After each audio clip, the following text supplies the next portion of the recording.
இன்றைய தினமலர் செய்தியில் தமிழக அரசு ஏக்கருக்கு 8000 ரூபாய் மழையின் சேதத்தால் நிவாரணம் விவசாயிகளுக்கு 20,000 ரூபாய் எதிர்பார்க்கும் விவசாயிகள்.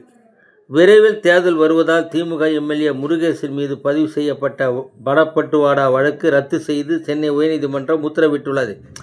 அநேகமாக அரசியல்வாதிகளின் வழக்குகள் விரைவில் முடித்து வைப்பார்களோ இந்த நீதிமன்றங்கள்.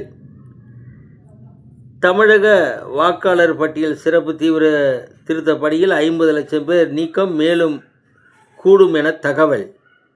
தமிழக வெற்றி கழக தலைவர் விஜய்க்கு ரோடு ஷோவிற்கு புதுச்சேரியில் அனுமதி மறுப்பு. மேலும் பொதுக்கூட்டம் நடத்தும் தமிழக வெற்றி கழகம் முடிவு செய்யட்டும் அந்த இடத்தை என போலீசாரே அறிவிப்பு. கும்பகோணத்தில் 15 நாட்களுக்குள் முன் போடப்பட்ட தார் சாலை 20 அடி அகலம் உள்வாங்கியதால் மக்கள் அதிருப்தி. வணக்கம்.